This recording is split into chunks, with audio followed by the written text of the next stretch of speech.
So here's a question worth asking. What does it take for a government to actually blink? For 20 days, Sonam Wangchuk sat in a tent in Delhi living off only salt and water. And then the police finally moved in, not because the government caved, but because Wangchuk's body started shutting down. Wangchuk is an activist, and he's become the symbol of a Gen Z campaign to change India's education system. Those politicians who are running the education system have no stake in it. So why would they bother doing it well? And the public who do have a stake in it have no voice, no say, so the system will not work. That's why today we must talk about pressing issues like examinations, fix them, demand accountability, whether that's resignation or more, and not stop at resignations alone, but push for deeper change.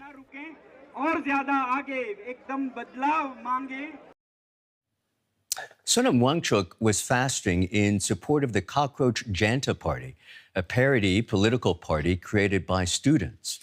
The party owes its name to comments made by this man, India's Chief Justice, who appeared to compare unemployed young activists to cockroaches and parasites. Activists turned the insult into a viral movement, a movement that's now amassed millions of followers on Instagram, more than the ruling party, in fact. This has all left Prime Minister Narendra Modi with something of a cockroach problem. The Cockroach Janta Party is the biggest challenge to his government in years, and like its namesake, it's proving hard to get rid of. DW correspondent Shalu Yadav is at Janta Mantar, the designated public protest ground where Sonam Wangchuk had been waging his hunger strike before police took him to hospital. Shalu, what's been the reaction on the ground to Wangchuk's removal from the protest site? Well, Michael, to give you a sense of the reaction, the nation woke up to the news of Sonam Wangchuk being whisked away from the protest site where it was his 21st day of the hunger strike. And as soon as we got that news, within a few hours, I was on my way here. I booked a taxi, an Uber taxi. I got in, and the first conversation with my driver was about Sonam Wangchuk. So that gives you a sense of how much impact there has been on the ground of the news of Sonam Wangchuk being taken away from here. Now, I'm at the protest site. It's about 100 meters away from me. We've had to move away because it's very crowded there. There are hundreds of people who have gathered there who are shouting slogans saying shame on Delhi police, down with dictatorship. I've been speaking to a lot of protesters who have gathered just within the last few hours in solidarity with Sonam Wangchuk, and they've been expressing their anger. Some have been saying that they're heartbroken that a peaceful protester has been taken away in this manner by the government. One of the protesters, she came from a city named Dehradun, which is 6 to 7 hours drive from Delhi, and she held a poster in her hand which said Michael Jackson's protest song, "They Don't Really Care About Us." She told us that this move by the government shows that they really don't care about the issue that the youth has been raising for a month in this protest now, Michael.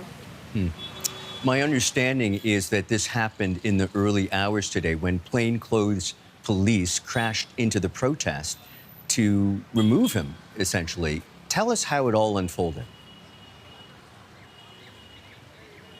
Well, we are told by the Cockroach Janta Party that in the wee hours of this morning, the police came into the protest site. It's quite barricaded. So they entered the protest site in plain clothes. And when the protesters who had surrounded Sonam Wangchuk started asking them as to who are they and why they're sort of barging in, they told them that they are a team of doctors, which was a lie. And then soon after, there was chaos on the stage as these policemen got on up there to get him out of there. And before they actually picked him up from there, they surrounded him with a couple of bed sheets so that the media cannot get the visual of them, literally lifting him. They didn't even get a stretcher for him, to sort of like keep him there and take him out of there in a dignified manner. and eyewitnesses have been saying that this was done. They were sort of like taken by surprise by this move. They were not expecting this because this was a peaceful protest. There hasn't been any violence here in the last 21 days, and the general sense has been that police has largely cooperated with the protesters here. Now, Abhijit Dipke, the Cockroach Janta Party founder, also told the media that Sonam Wangchuk had clearly said in a video that he's feeling fine. He wants to continue this protest, this hunger strike until Monday, until the 20th of June, when they are planning this big march to the parliament, when the parliament session opens. And he clearly said that even though the High Court had said in the last few days that the government should think about ways to protect his life, but he himself said that he doesn't want to be force-fed. He's feeling absolutely fine. His vitals were said to be okay. This is what Abhijit Dipke told the media. Police goons arrived here when I stepped out to freshen up in the morning. They dragged Sonam Wangchuk away while hurling abuse at him. A 60-year-old man who'd been on hunger strike for 20 days and hadn't eaten a thing was forcibly dragged away by the Delhi police. We've no idea where they've taken him. When I received the news and I was on my way to Janta from my friend's house, the police assaulted me as well, closed the gates and kept me inside and let's see how you get to Janta. And what, if anything, do we know about Wangchuk's condition? Well, we were just at the protest, and Abhijit Dipke, while addressing the protesters, said that Sonam Wangchuk is doing largely fine. However, his wife and his kin have not been given access as much as they would like to him. They're not being allowed to take their phones inside in the ward where Sonam Wangchuk is being kept in the hospital. And another piece of news that came from the hospital to the Cockroach Janta Party is that Sonam Wangchuk decided to continue this hunger strike from the hospital as well. He's not taken any force feeding from the authorities, despite the government doctors telling him that this could be fatal for him, this could be dangerous for him. His wife says that the government would try to force feed him to end this protest, to basically disperse the protesters from the protest site. She says that there is no transparency on his health reports. She addressed the media and she said that they're not allowing to take phones to Sonam Wangchuk so that to basically stop him from addressing the people who've been waiting to hear from him outside. She, in fact, went on to say that this is not a hospital, it feels like a prison. And she also said that she will represent her husband, Sonam Wangchuk, on Monday's protest if he himself is not allowed to go out there. This movement has been ongoing for almost about a month now. Where is it likely to go from here? Well, it's very hard to say, Michael. It's two sides, basically, eye to eye, refusing to budge. On the one hand, we have these protesters who've been at it, for almost a month with the demand of the resignation of the education minister, saying that they are not going to budge from here. In fact, they are continuing their hunger strike. A lot of the other protesters have also been on hunger strike for the last 21 days now. And today, the founder of the Cockroach Janta Party, Abhijit Dipke, also announced that he's going on an indefinite hunger strike until their demands are met. On the other hand, we have the government who is refusing to engage with them in the way that they want to. They've sent out this invitation. They've told the government to come and engage with them, to listen to their demands and to listen to their suggestion on the educational reforms that should happen in the country. But that has not happened. In fact, the government has, compared them to terrorists. So there's no impasse that we see happening here. Given that the police has taken away Sonam Wangchuk from the protest site, it's very difficult to say where this is going to go. But I can say with confidence that this has sort of triggered a lot of anger in the country, and we are now hearing that there will be protests starting from today in different parts of the country in solidarity with Sonam Wangchuk. Shalu, has the government responded in any way to the demands of the protesters? Well, not at all. all. I mean, like I said, in anything that they've done is compared these protesters to, terrorists. The education minister himself, in an interview to a local news media, said that they are B team of terrorists. And BJP has sort of made it very clear over the last few years. Whenever there's a scandal within the government, they've said it very clearly that resignations don't happen in this government of BJP. So, given that stance, that tough stance of non-negotiables on resignation, I can't say right now where this is going to go. But the government, on its part, has not engaged with them, except for taking this step today, which is whisk away the main protester who's been on hunger strike for 21 days. He's lost about 10 kilos in the process, but the government has not budged. Shalu Yadav in Delhi. Really appreciate it.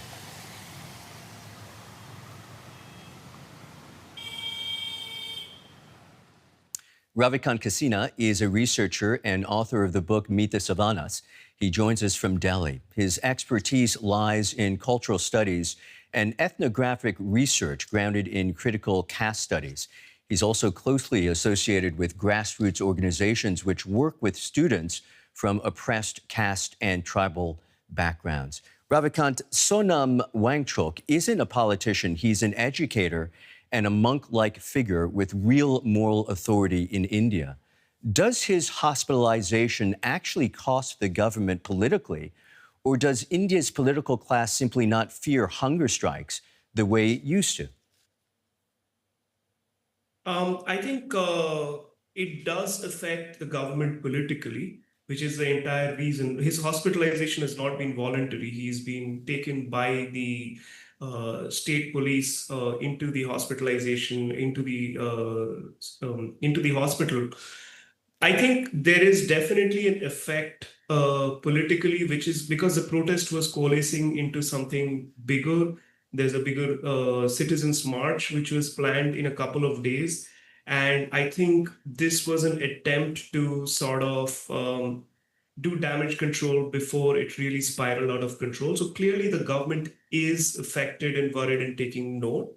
But I don't think they're in some immediate political danger of a citizens' upheaval.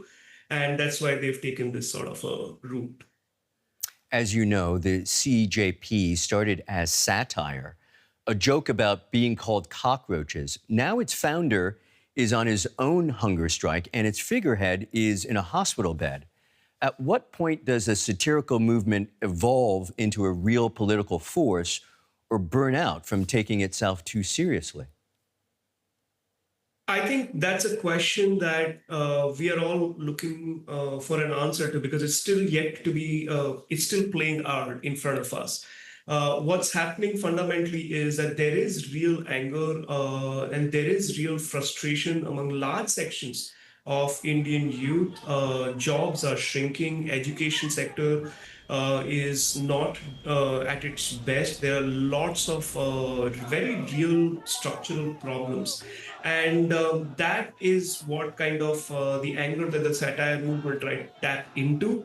But there was a real danger initially that, this is not something which actually has political legs to kind of be the movement that it can become. And there were a lot of people who had empathy for the satire movement, but they were sort of waiting and watching because these are all like, apart from Sonam Wangchuk, these are all politically untested people. They don't come from a legacy of activism or a demonstrable public mobilizing. So everybody was sort of on the fence watching how it plays out. Will these people get compromised? Will they be able to rise up? So I think that's where the whole mobilization has been.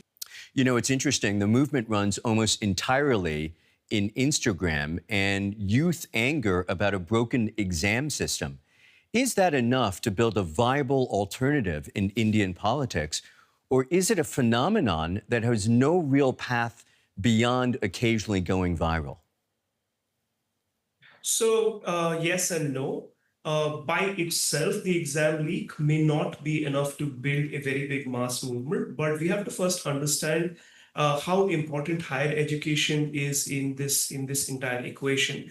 Education, and especially higher education professional courses, is one of the very few pipelines available for large sections of India's lower middle class and poor populations for any realistic upward mobility within their lifetimes. So there is a much bigger canvas than just the exam leaks. There is the competitive exam coaching mafia. There is privatization of higher education, structural degeneration of our institutions, shrinking of jobs which are available after such sort of training. So there is a very, very massive canvas. If the movement is able to tap into all of these different things, yes, it can acquire a very critical mass. But I think in my reading of it, and a lot of people also seem to think that the CJP protest decided to kind of limit themselves to one issue and one agenda to begin with, hoping to build it into and tap into multiple different issues later.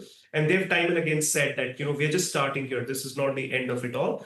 But as it stands today, the resignation of the education minister and just the exam leak may not be enough to, create a a bigger broad-based movement. Governments have a playbook for hunger strikes: wait, medicalize if necessary, and then let the clock run out. Is that what we're watching here in real time? Absolutely. In fact, in India, because of this Gandhian heritage of like hunger strikes and satyagraha, governments are routinely often very used to facing hunger strike, sit-in, occupy sort of protests. So they have a playbook. They'll first wait to see whether the thing mobilization itself fizzles out. If it doesn't, then they will, like you said, medicalize it. They'll take the people in. They'll put them in a hospital, force feed or intravenously in the name of medical, security, which is also a valid concern. And then basically count on the fact that not enough people are outraged and the whole thing will sort of fizzle out over the next 10, 15 days. So I think that's what the government is sort of hoping, because like I said, there was a citizens march which was planned for in the coming days. So they're kind of hoping by taking Sonam Wangchuk out of it and sort of leaving the movement without their sort of a spiritual core, they will deflate this thing. So they're going by the playbook as it is. Look, if Wangchuk does not survive this, is there real risk of a lasting damage to Modi's government? I think if he does not, and let's hope he does, and let's hope he pulls through. If he does not survive, definitely there will be a sort of a crisis of credibility, which will be, affecting the government. But I don't think that is going to be lasting in that sense. What these protests probably need to be looked at as is a first sort of a generational betrayal for the youth from Modi and BJP. This is the other thing in India over the last 10, 12 years. The ruling party has created this very invulnerable image about the prime minister, if not the party. The prime minister is a visionary and he's above politics and he's a do-gooder and XYZ. And what this protest is kind of showing a lot of young people is that the government may not be representing their best interests. So in the long term, this might be the, as they say, the loss of innocence for a lot of young people who are for the first time seeing that their government is really not listening to them and is kind of coming down with a harsh hand. So in that sense, it damages the long-term political credibility of the government. But by itself, the movement at this point in time, with this incident and with Sonam, may not be the inflection point from which it takes off. Ravikant Kisana, author and researcher, really appreciate your time. Thank you so much for having me. So, what do you think? What has Sonam Wangchuk achieved in those 20 days of his hunger strike? And could the Cockroach Party bring down Modi? The floor is yours. From Berlin, bye for now.